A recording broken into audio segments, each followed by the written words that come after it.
All right, I think we're starting up. Okay, so hello everybody. I don't know if anybody's here or not. My camera's actually faced around the other way, so I can get a little bit better view. Unfortunately, YouTube won't allow me to stream. You have to have at least 1,000 subscribers to stream from mobile, and that's the only thing I have. I'm not set up for desktop, so I'm going to do it on Facebook, and then hopefully I can download the video and re-upload it to my YouTube channel. So if you haven't seen my posts already, I have a YouTube channel called Top Knot Foods. I'm going to make a Facebook group on here as well, probably after making this video. And then if people want to check it out or subscribe or see some content, then there you go. So what I'm making today is I'm going to be making basically a 50-50 burger, or a purger, or porger, sometimes people call it, which is basically half pork and half ground beef.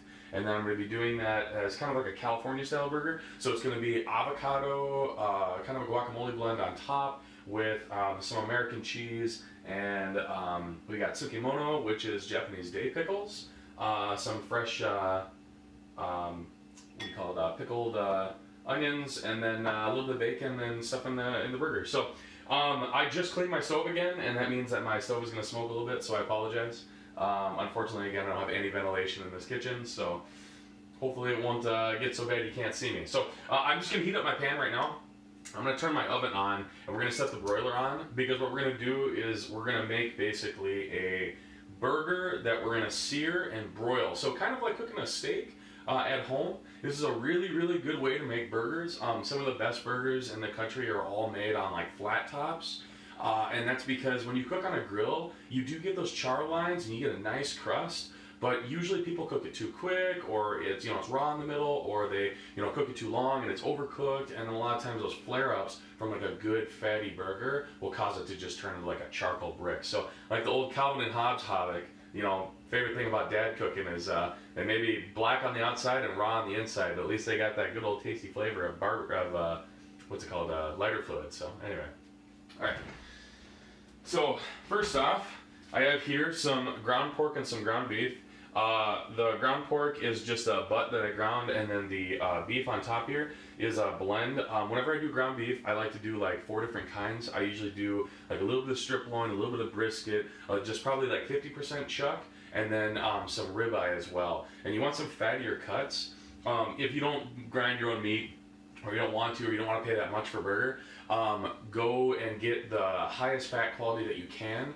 I'd recommend nothing less than 70-30. I normally make a 60-40 burger, but usually if you buy 60-40, it's like the garbage meat that they scraped off the floor. So I don't really recommend doing that. So I've got this going, and we're gonna kind of do this in a couple phases. So like I said, I've got my meats here. Now this, if you can see, is what's called Tsukemono, and Tsukemono are called Japanese day pickles, or quick pickles. If you look, they're just a seedless cucumber, and all you do is basically you brine them by just rubbing salt on them, putting another container on it, and letting it sit for a half hour to an hour. Sometimes you can go overnight. I infuse flavor with mine. I've got some garlic and some jalapeno in there, and we're actually going to use that. So man, these are really good. They're nice and salty, but they still have that like pickle flavor to them. It almost tastes kind of vinegary and kind of sour, even though it doesn't actually have any vinegar in it. So if you're really sensitive to vinegar, this is a great option. If you're not, it's fine either way. But we're going to use this as well. So I'm going to go ahead and get started with my guacamole basically here. So I've got my avocado, and we're just going to go ahead and cut this guy open.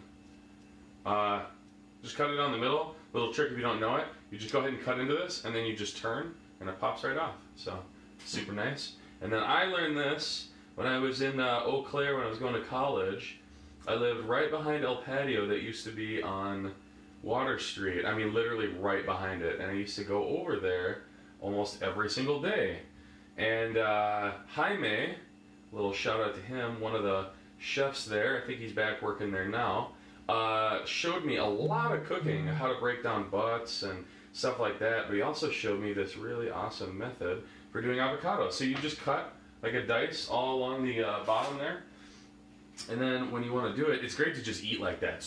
Lime, salt, pepper, done, you're good. But you can just go like this, and it just comes out, and it's already kind of broken up. You don't have to mess with it or dirty a cutting board or anything like that. So, yeah, so while I'm doing this, so I decided to go with top knot foods, you know, kind of a play on the word notch. Obviously, if you didn't get it, then I'm sorry you're late to the show.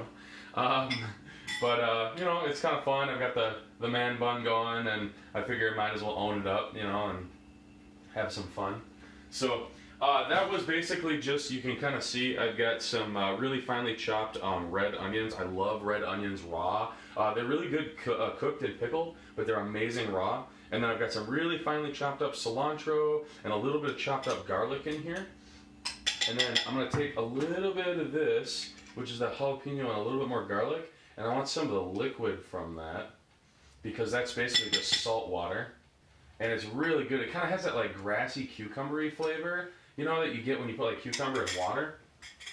And I'm actually going to save that for later. So, yeah, but also too, it adds that salt to your guacamole, so that you don't need to add any salt to it. I'm just going to add a couple cracks of pepper, because I'm absolutely obsessed with pepper and I love it.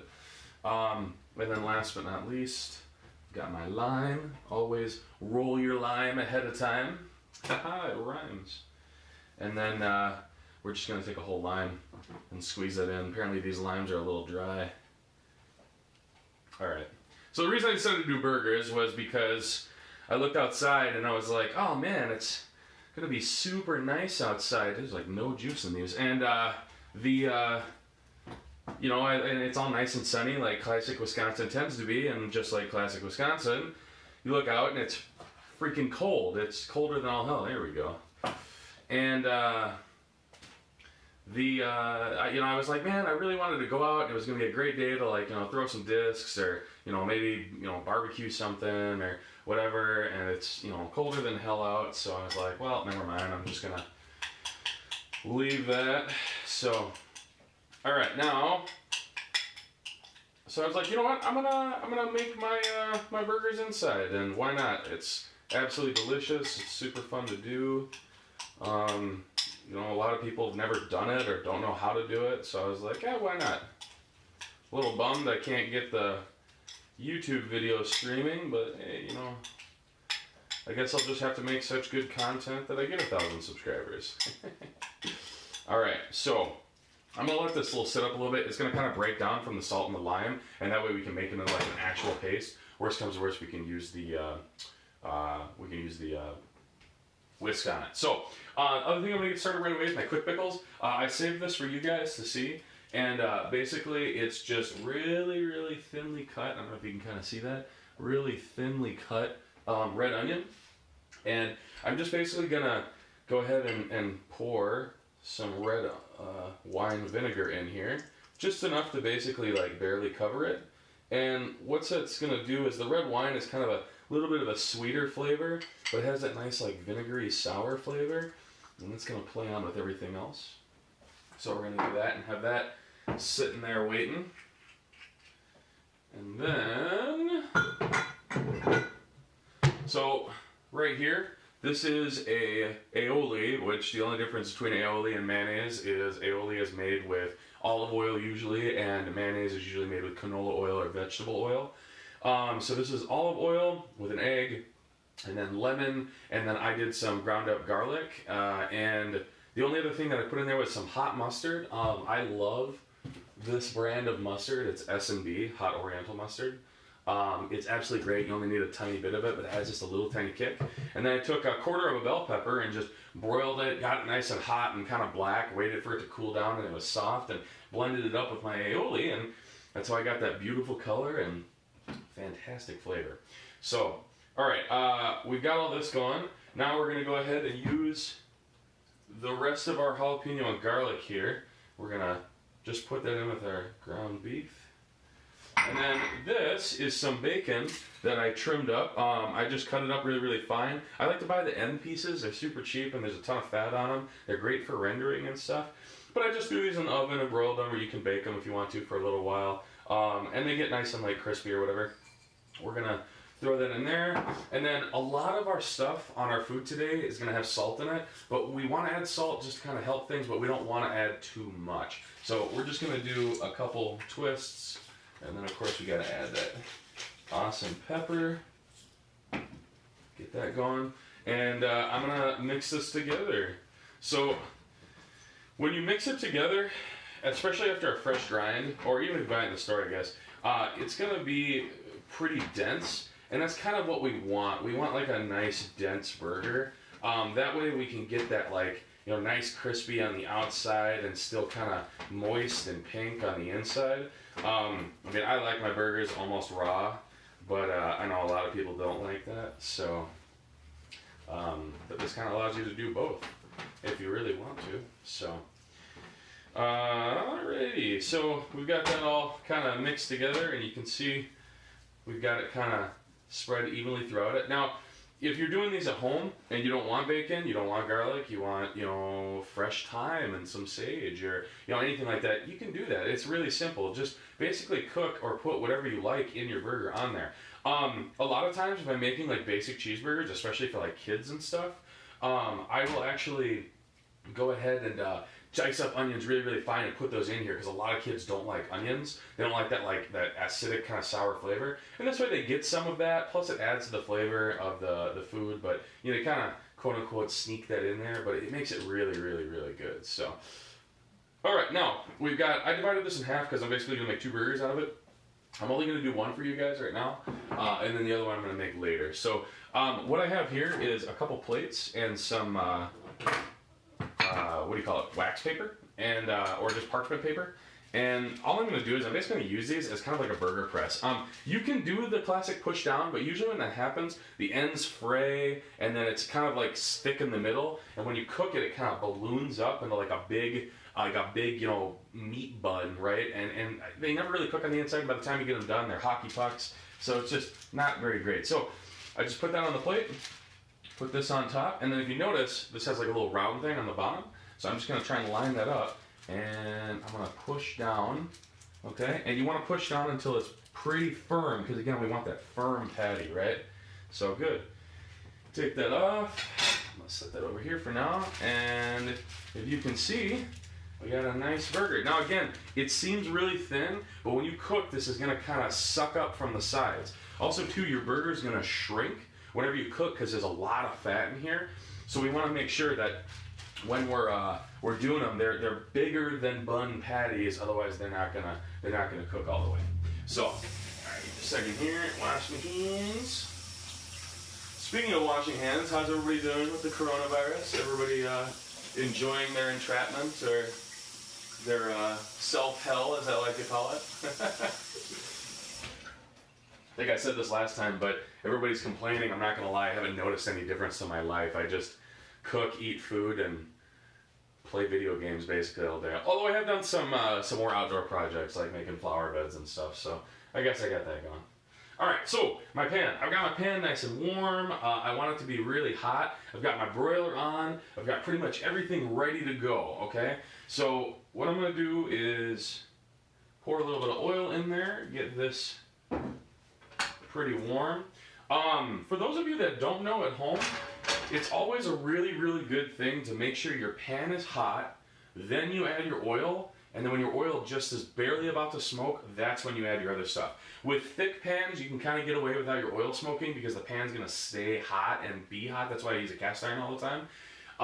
But especially if you're using like a stainless steel or one that isn't a non-stick, you got to make sure that pan is really, really, really hot. Otherwise, it's going to just, everything's going to stick to it. So, all right, so this guy should be good, should be nice and warm. I'm going to take my my little burger here, well, my big burger here, and I'm just going to lay that guy right in the middle. Awesome. So I'm going to let that sit so it can develop a nice crust. I'm going to crank this daddy on high. And then in the meantime, I'm actually going to take my tomato, because I want a little tomato on mine. I'm going to cut it. Now, I like a little bit of tomato, but I don't like a ton of tomato, and I hate whenever you bite into stuff on a burger and it kind of like pulls out, right? Like, that's why I've got all these onions cut up in halves. That way when you bite them, they don't just the whole thing come out. You know what I mean? Now, a little trick, I actually learned this from Gordon Ramsay's video. when you have tomatoes, they're better when they break down. When you eat them just like this, they're firm like an apple, and those are fine, but they're so much better when they break down. So what I'm going to do is I'm going to actually put a little bit of pepper and just a teeny tiny bit of salt on there and just let that sit. And while sitting, that salt's going to kind of break down some of that membrane. It's going to become a little bit softer, and so that way you get like that juicy acidic flavor from the tomato rather than just like, you know, a pile of like firm mush, you know what I mean? So, gonna grab my spatula. Okay, now, I don't know if you guys can see it or not, I got a better angle, but if you can see, the edges are just starting to get brown a little bit. So we're gonna kind of work our way underneath it. It should come off fairly easy, no sticking, and hoping I don't look like an idiot. Boom, look at that. Ready to roll. So now, see how it's starting to shrink up just a little bit? So, we're gonna cook that for just a split second. I'm gonna throw my cheese on top, like so. Do it that way. This is American cheese, by the way. It goes pretty good on burgers. Normally I like cheddar, but cheddar's got a little strong flavor to it. So now we're gonna throw that in there, and that's only gonna go in there for like a minute. That's all it needs to do. So while I'm doing that, in the meantime, I'm gonna grab my bun. I'm gonna actually take my aioli here. I'm gonna spread that on, and this is like one of the best ways that you can make grilled cheese sandwiches. A lot of people say you butter your bread. Use mayonnaise. It coats it better. It makes a better crust. It's absolutely delicious. And because we're using this flavored mayonnaise, everything's going to come through. It's just going to be so good. Cannot wait. Alrighty. Getting this nice and warm. Again, we want to just quick sear them, you know, not taking too much time. They should be nice and fast. Throwing all my plates away. I forget to save one for me to use. Set this guy over here. Alright. Take a peek. Cheese is melting. Burger's just about done. This guy is getting warm. Like I said, only about a minute, 30 seconds to a minute. We'll pull that guy out, and we're just going to kind of let that rest. So I'm going to put that guy on here for now. Look at that, isn't that beautiful? Look at that burger. You can just bite into that without falling apart. It's great. Alright, don't touch the handle because you'll burn yourself like last time. Alright. Just so you guys know, when you pull things out of the oven, they're still hot. And when you set them down and you let them rest for just a little bit, they're still hot. Alright, so pan's hot. Don't need any oil because it's an aioli. It's pretty much all oil, right? As you can see, I have zero kitchen space. Makes things a little difficult. So, put those on for just a minute here.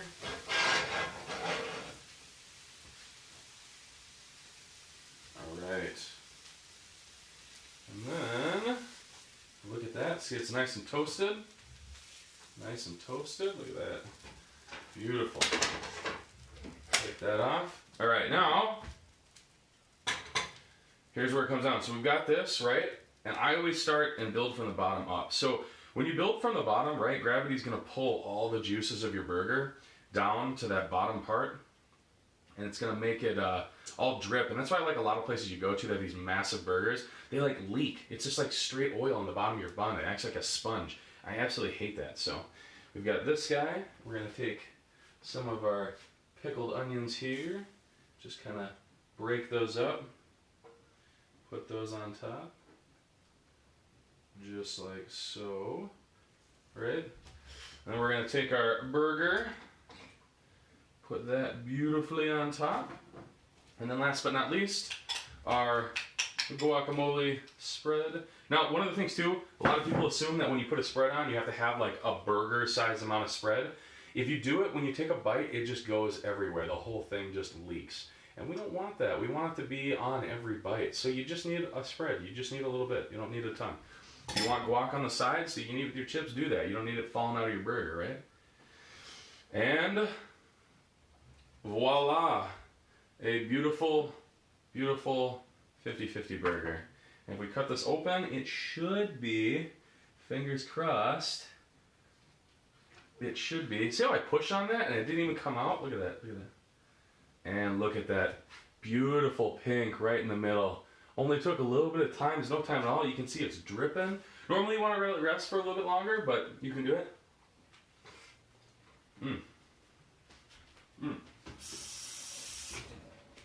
Absolutely fantastic. The garlic and the red pepper definitely come through. It's got a little bit of spice. You get that vinegar from the onions and just a little bit of that saltiness from the pickles, but you still get the texture, like that snap. And then the avocado, of course, is just that buttery flavor. Goes together so well. Super good. Well, I hope you guys enjoy. I know I'm going to enjoy this. So I'm going to go sit down and watch some more videos while I enjoy the rest of my quarantine. Have a good one, guys. Thanks a lot.